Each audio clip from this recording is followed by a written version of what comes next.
Assalamualaikum warahmatullahi wabarakatuh. Perkenalkan, kami dari perwakilan SMA Martia Bakti. Saya Vanisha sebagai pembicara pertama, bersama rekan saya Cielo Della sebagai pembicara kedua, dan Poppy Desyana sebagai pembicara ketiga. Tema yang kami angkat hari ini adalah strategi pengembangan sumber daya manusia dalam pengelolaan museum. Museum merupakan tempat peninggalan sejarah yang berfungsi untuk melestarikan, memberikan informasi, inspirasi, juga identitas kepada masyarakatnya. Salah satunya adalah Museum Sumpah Pemuda yang berlokasi di Jalan Keramat Raya nomor 106 Jakarta Pusat yang didirikan sejak tahun 20 Mei 1973.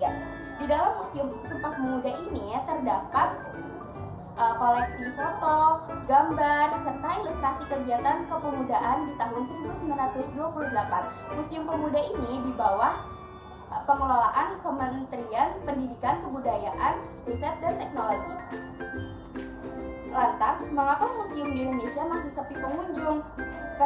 Salah satu faktornya adalah ketidakmampuan pihak pengelola museum dan kurangnya inovasi, di mana sang pengelola museum ini masih belum bisa beradaptasi akan era globalisasi di saat ini. Contohnya, kurang aktifnya sosial media museum tersebut.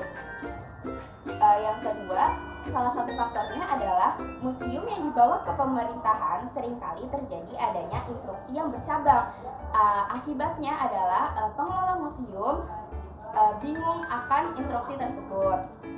Yang ketiga adalah kurangnya pengetahuan dari negara lain. Sekarang, mari kita bandingkan bagaimana kondisi museum di Indonesia dengan museum di luar negeri. Tentu sangat berbeda, bukan? Museum di luar negeri sudah menggunakan program AI dalam menjelaskan sejarahnya. Dilihat juga dari tata letaknya, koleksi-koleksinya, perawatannya, dan juga pencahayaannya. Museum internasional dapat mendongkrak kemajuan museumnya dengan mengembangkan iptek yang luas. Menguatkan argumen pembicara satu, kami para generasi muda memang kurang berminat untuk pergi ke museum, karena bagi kami museum tidaklah menarik perhatian kami, mulai dari interior yang sudah tua dan juga tata letak yang membingungkan, sangatlah tidak efisien bagi kami para generasi muda yang tentunya sangat menyukai hal-hal yang praktis. Yang kedua, adanya rasa ketidaknyamanan ketika masuk ke dalam museum, entah karena rasa energi peninggalan suatu barang ataupun memang interior museum itu sendiri yang mendukung rasa ketidaknyamanan tersebut. Yang kedua, museum-museum di Indonesia kuranglah interaktif dengan pengunjung, sehingga cenderung terasa monoton dengan hal yang itu-itu saja. Dan yang keempat, ini adalah salah satu hal yang sangat berpengaruh bagi kami, kurangnya peran aktif museum di dalam sosial media. Bagi kami, para generasi muda, sosial media merupakan salah satu keseharian kami. Kami tidak dapat lepas dari sosial media. Karena sosial media, kami bisa mendapatkan informasi, mencari informasi, mengetahui informasi baru, dan lain sebagainya yang dapat kami temukan di sosial media.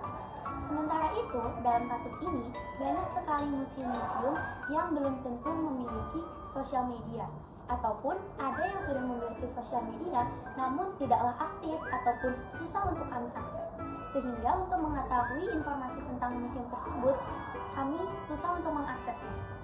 Dan yang kelima, sudah seharusnya museum menciptakan suasana yang tidak kaku dan tidak monoton, namun tetap mempertahankan keaslian dari nilai barang suatu museum tersebut.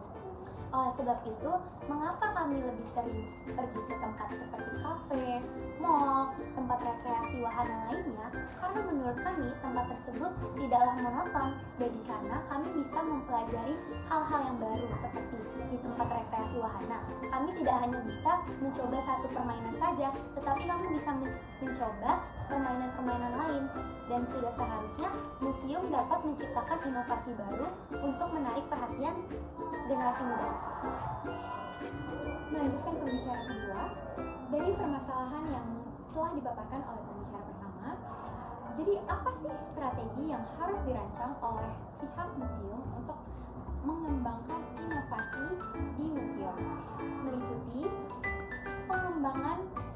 visualisasi. Tentunya untuk menarik perhatian khususnya bagi generasi muda, karena pada dasarnya kami akan melihat terlebih dahulu apakah itu indah atau estetik atau tidak. Yang kedua adalah auditori. Berdasarkan riset yang kami ambil dari Kumparan pada tanggal 7 Desember tahun 2021 menyebutkan bahwa generasi muda sangat malas untuk membaca. Oleh karena itu, mendengarkan merupakan salah satu cara yang bisa mendapatkan informasi terkait dengan sejarah tersebut di dalam suatu museum. Selanjutnya yang ketiga adalah digitalisasi untuk pemasaran secara online serta sosialisasi secara online oleh pihak museum.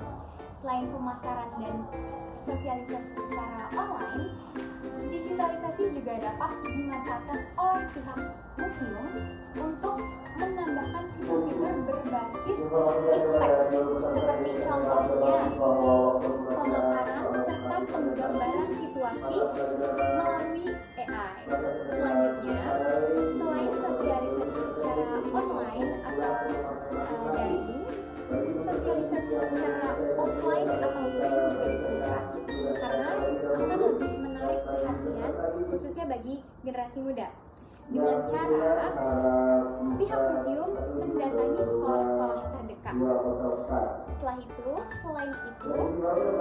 seminar juga merupakan salah satu cara atau strategi yang dapat dilakukan oleh pihak museum untuk menarik perhatian, khususnya bagi generasi muda. Selanjutnya, peningkatan atau pengembangan untuk pemandu museumnya dengan cara peningkatan atau pendidikan berkelanjutan.